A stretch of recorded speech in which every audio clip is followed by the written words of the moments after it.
Hi, this is me Dipanshi. So today I'm going to talk about a topic which I have written over here and which is this: overcoming relationship setbacks, enduring self-love, जो कि मैंने इसको name दिया है.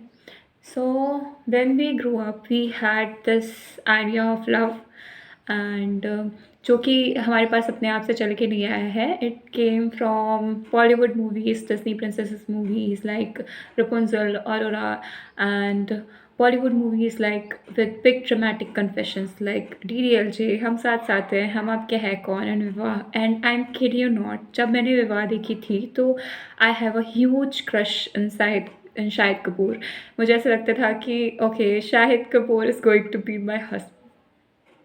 आई know it's so funny पर मुझे ऐसा लगता था and I am not kidding at all. And जब हम इन सब से बच जाते हैं तो हम अपने मम्मी लोगों के साथ में बैठ के डेली सोप ओपेरा देख रहे होते हैं, जो कि मुझे पता है उससे हमें बिल्कुल भी इंस्पिरेशन नहीं लेनी चाहिए, लेकिन हम फिर भी लेते हैं. हम भले ही उसमें इतनी सारी प्लानिंग, प्लॉटिंग, री इनकारनेशन एंड नागिन और पता नहीं क्या क्या चीज़ें आ जाती हैं, लेकिन फिर भी हम उनसे इंस्पिरेशन लेते हैं. उसमें थोड़ा सा तो आइडिया तो रहता है ना प्यार का. क्या हो गया उसमें कि कोई लैपटॉप पे साफ कर दे रहा है, क्या हो गया कि उसमें कि कोई आसमान में स्कूटर लेके जा रहा है, पर प्यार तो है. एंड देन हम इनसे बचते हैं तो फिर हम बॉलीवुड सॉन्ग्स के चक्कर में पड़ते हैं एंड जिसमें सिर्फ और सिर्फ प्यार ही हो रहा होता है. एंड मुझे अब समझ में नहीं आ रहा है कि इतना प्यार दुनिया में आ कहाँ से रहा है, क्योंकि कहीं पे भी you in any comment section आप जाओ और आप देखोगे कोई भी अगर प्यार के बारे में बात कर रहा होगा तो सब लोग यही कहेंगे कि ये मिल क्या रहा है, ये मिल किसको रहा है, ये प्यार किसको हो रहा है. एंड अरे यार, मेरी ज़िंदगी तो बहुत ही ख़राब है, ये सारी चीज़ें चल रही होती है. आई डोंट नो, ये प्यार सिर्फ राइटर्स को ही हो रहा है आई थिंक, जो खुद भी अपनी इमेजिनेशन से निकाल रहे हैं. एंड देन हम इन सब से बचते हैं और हम जाते हैं school and college romance and हम उस माया जाल के चक्कर में घुस जाते हैं. And which is sad, I know, but it happen and हम कुछ कर नहीं सकते हैं. And then we grew up and then reality hits me and then reality hits actually all of us. फिर हमें पता चलता है कि हमने जिससे प्यार किया था उससे हमें धोखा दे दिया है. हमने जिसके बारे में इतनी केयर करते थे उससे मैनिपुलेट किया है हमें. वो हमें बिलिटल कर रहे हैं और उन्होंने हमें रिप्लेस कर दिया है. एंड सबसे ज़्यादा बुरा लगता है जब हम किसी की रिप्लेसमेंट बन जाते हैं. हमें लगता है कि हम में क्या इतनी बुराई है भाई. And I am not talking about only love, मैं यहाँ पे फ्रेंडशिप की भी बात कर रही हूँ, बिकॉज आई थिंक मेरे को सबसे ज़्यादा अगर किसी चीज़ का बुरा लगा है तो फ्रेंडशिप ब्रेकअप का ही लगा है. And I change my school from 10th class to different school. I went to different school after that. And फिर मेरा फ्रेंड सर्कल एकदम से ही चेंज हो गया. एंड फिर मैं आई दूसरे स्कूल में, मैंने वहाँ पे फ्रेंडशिप की. फिर कोविड आ गया एंड फिर हम कॉलेज गए एंड मेरा फ्रेंड सर्कल एकदम से अचानक से कॉलेज में ही चेंज हो गया. लाइक मेरे कोई फ्रेंड्स ही नहीं बचे, सिर्फ एक ही मेरी बेस्ट फ्रेंड बची थी एंड उस पर भी मुझे बहुत ज़्यादा बुरा लगा था. सो हमें फिर रिप्लेसमेंट का आई थिंक मुझे सबसे ज़्यादा बुरा लगता है कि जब आप किसी की रिप्लेसमेंट बन जाते हो, आपको कोई रिप्लेस कर देता है एंड आपको लगता है कि मेरे में क्या बुराई थी भाई. And then you started changing yourself. You feel like मैं ज़्यादा दे रही हूँ, मैं ज़्यादा केयर कर रही हूँ, मैं ज़्यादा प्यार दे रही हूँ, वो मुझे ध्यान भी नहीं दे रहा है तो क्या हो गया, मैं वेट करूँगी. वो मेरे से बात नहीं कर रहा तो क्या हो गया, वो बिज़ी था. मतलब हमारे पास कोई काम धंधा नहीं है, हम बिज़ी नहीं रह सकते हैं, पर दुनिया में हर इंसान बिज़ी है. एंड हमारे पास हम किसी को टेक्स्ट मैसेज कर रहे हैं एंड उसका रिप्लाई हमारे पास 2 दिन बाद आ रहा है, फिर भी हम उनको इंस्टेंट रिप्लाई दे रहे हैं. Why? Because we have no self respect. And फिर हम एंड फिर हम सोचते हैं कि नाउ अब बस हो गया, अब मुझे इन सबसे बाहर आना है. और and I think it's not just one instant moment जब हमें लगता है कि हमें इन सबसे बाहर आना है. हमें उन सबसे बाहर आने में थोड़ा सा टाइम लगता है एंड उससे बाहर आने के लिए हम सबसे पहले ये देखना चाहिए कि हमारे अंदर कौन कौन सी चीज़ें हैं जो हमें आगे बढ़ने से रोक रही हैं. And these things I have notice in my self. So I think it might be possible कि ये कुछ और लोगों में भी ये चीज़ें पाई जाती हूँ. सो फर्स्ट थिंग जो मैंने देखा है मेरे में वो ये था कि I used to hate myself. And मेरे अंदर बहुत ज़्यादा सेल्फ हेट भरी हुई थी. मुझे ऐसा लगता था कि I can not do anything and I can not be anywhere. And मुझे कोई ऐसे कॉम्प्लीमेंट भी देता था तो मैं कॉम्प्लीमेंट भी नहीं लेती थी. मुझे ऐसा लगता था अरे क्या हो गया, सब तो ऐसे ही है. अगर मुझे कह रहा है कि कोई oh you looking pretty, but मैं कभी एक्सेप्ट नहीं करूँगी कि मैं अच्छी लग रही हूँ. बोलूँगी कि अरे हो गया, कोई बात नहीं, मैं ऐसे ही नॉर्मल दिख रही हूँ, तुम बहुत ज़्यादा अच्छी लग रही हो, तुम मेरे से बहुत ज़्यादा अच्छी लग रही हो। आप उसके बदले ये बोलो ना कि okay thank you so much and for appreciating me and you are also looking pretty. But नहीं, मैं तो ये सब कह नहीं सकती थी। मैं तो सिर्फ ये कहूँगी ना, मैं तो बिल्कुल अच्छी नहीं लग रही, मैं तो बहुत ही ख़राब लग रही हूँ, मेरी तो शक्ल ही सही नहीं है। पर कोई बात नहीं, फिर हम धीरे धीरे समझ जाते हैं कि ऐसा नहीं करना चाहिए। एंड देन हम देखते हैं हमारे अंदर कितने सारा ये है कि हम अपने आप की जर्नी को किसी और से कंपेयर करने लगते हैं। एंड ये सबसे ज़्यादा मेरे साथ होता था जब, और ये मेरे साथ होता था मेरे करियर को लेके, बिकॉज़ मैं हमेशा से बहुत ज़्यादा ये करियर कॉन्शियस रही हूँ। मुझे ऐसा लगता था कि मुझे एक स्ट्रॉन्ग इंडिपेंडेंट वुमन बनना है and luckily I will be in future, but right now I am trying to build my future. So मुझे ऐसा, मैं हमेशा किसी और की जर्नी देखती थी एंड वो कहीं कोई आईआईटी में पढ़ रहा है, कोई डॉक्टर बन रहा है, कोई इंजीनियर बन रहा है, कोई कुछ कर रहा है, एंड मुझे उसको देख के बहुत ज़्यादा ख़राब लगता था। मुझे ऐसा लगता था कि मेरे अंदर कुछ कमी है, मैं अच्छे से पढ़ाई नहीं कर रही हूँ। But it's all in my head and it was not other people's fault, it was me actually. And then हम सबसे ज़्यादा बड़ी चीज़ जो मुझे ऐसे लगी है इन सब में, वो थी कि नॉस्टैल्जिया में जीना। मैं बहुत ज़्यादा नॉस्टैल्जिया में जीती थी। मुझे ऐसा लगता था कि मैं ओके, ये क्लास बहुत अच्छी थी, तो मैं हमेशा जाती थी, रिविज़िट करती थी उसको कि ये अरे, ये तब मैंने यहाँ पे ये किया था। मेरे फ्रेंड सर्कल में तब ये यहाँ पे हुआ था। एंड मैं जब कहीं घूमने गई थी तो ये हुआ था। मेरी ये फ्रेंड थी तो मेरे साथ इतना अच्छा होता था, हम इतनी मस्ती करते थे। सो मैं बहुत ज़्यादा नॉस्टैल्जिया में जीती थी एंड मुझे सही नहीं लगता। मुझे ऐसा लगता है कि आप प्रेज़ेंट में रहो, या तो आप अपने काम करो, आपको पास्ट में रहने की क्या ज़रूरत है। या तो हम फ्यूचर में जी रहे होते हैं, या तो हम पास्ट में जी रहे होते हैं। हम प्रेज़ेंट में जीना भूल जाते हैं, जो कि हमारी सबसे बड़ी दिक्कत है। एंड ये सारी चीज़ें मैंने नोटिस करना तब शुरू किया जब मैंने जर्नलिंग शुरू करी। एंड मुझे तब दिखने लगा कि मैं इतनी सारी चीज़ें अपने बारे में सिर्फ़ और सिर्फ गलत ही लिख रही हूँ। मेरे पास कुछ अच्छा लिखने के लिए है ही नहीं। एक बार किसी टीचर ने हमारे बोला था कि write down 5 points which you like about yourself, and literally मैं ब्लैंक हो गई थी, क्योंकि मुझे समझ में ही नहीं आ रहा था कि मैं 5 चीज़ें अपने बारे में ऐसी क्या लिख दूँ जो कि मुझे पसंद है मेरे बारे में। आई मीन आप मेरे बारे में मेरे को अच्छा लिखने के लिए बोल रहे हो, ये कैसे हो सकता है? मैंने अपने बारे में आज तक अच्छा सोचा नहीं है।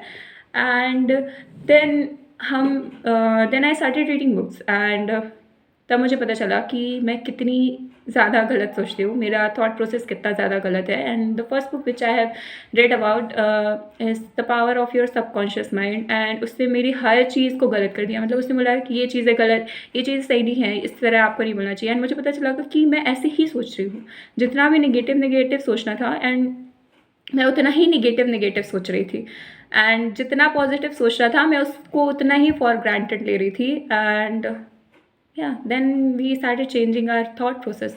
एंड हम फिर पॉडकास्ट वगैरह सुनते हैं, हम कंटेंट वगैरह देखते हैं, हम ऑनलाइन कम्युनिटी में जुड़ते हैं जो कि ग्रोथ माइंडसेट की होती है, तो कहीं ना कहीं वो भी इम्पैक्ट करती हैं। एंड उसने भी मुझे हेल्प किया था। So journaling is the thing which really help me a lot, and I was doing it since childhood. मुझे पता भी नहीं था कि जर्नलिंग क्या है, तब भी मैं अपने जितने भी थॉट्स होती थी वो लिखती जाती थी अपने कॉपी में। एंड मुझे वो किसी को दिखाना तो है नहीं, तो मुझे कोई परफेक्ट इसमें लिखना नहीं है, जो भी मेरे मन में आता था मैं लिख देती थी। And I think the thing which really help me grow and it's जो कि जिसने मुझे हील किया है, वो था कि सबसे पहली चीज़ जो थी उसमें वो थी कि I started doing exercise, whether do physical activity, कोई भी physical activity, whether I am doing it for 10 minutes 15 minute, doesn't matter.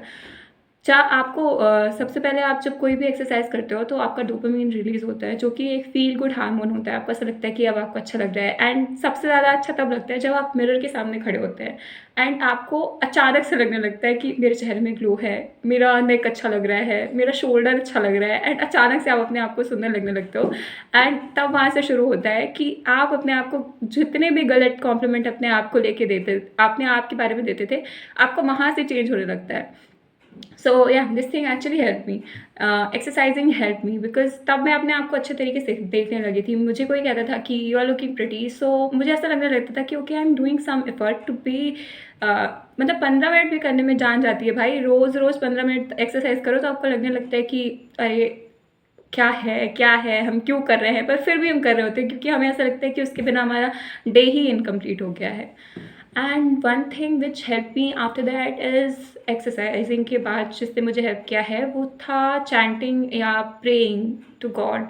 And मुझे ऐसा लगता है कि व्हेन यू प्रे कुछ तो होता है भाई। आप हनुमान चालीसा ही पढ़ रहे हो तब भी आपको अच्छा लगने लगता है, आपको ऐसा लगने लगता है कि this is the thing which I want in my life. And कोई है जो कि हमारी देखभाल कर रहा है, कोई है जो कि ऊपर है, जो हमें होप दे रहा है, हमें एक कामनेस दे रहा है। और हमारे जितने भी निगेटिव थॉट्स होते हैं आप रेगुलरली कर रहे होगे तो आपको खुद ही नोटिस होगा कि वो सब के सब कम हो रहे हैं। So prayer is the thing which I highly recommend to everybody else कि प्रे करो भाई। आप it's not about religion, it's about you, it's about a sense of calm, it's about your inner healing, and it help you. And last but not the least, which is declutter your environment. आप जितने भी negative लोगों के साथ रह रहे हो, जितने भी टॉक्सिक माइंडसेट पीपल लोगों के साथ टॉक्सिक माइंडसेट पीपल्स के साथ रह रहे हो, आप उन सब से दूर जाओ। एंड आप जितना भी नेगेटिव ऑनलाइन कंटेंट कंज्यूम कर रहे हो आप उस सबको अनसब्सक्राइब कर लो। आप उनको कुछ आप दे नहीं रहे हो या उन्होंने आपको कुछ दे नहीं रखा हुआ है इसके अलावा कि इस सब के अलावा कि आप उनका कंटेंट देख रहे हो। सो या these thing will help you. मेरे को तो ये बहुत ज़्यादा हेल्प किया था। मैंने गाने देखना बंद कर दिया, मैंने इस तरह की मूवीज़ देखना बंद कर दिया, मैंने उस तरह के कंटेंट कंज्यूम करना बंद कर दिया। मैं उस तरह की लोगों के साथ भी बैठना बंद कर दिया।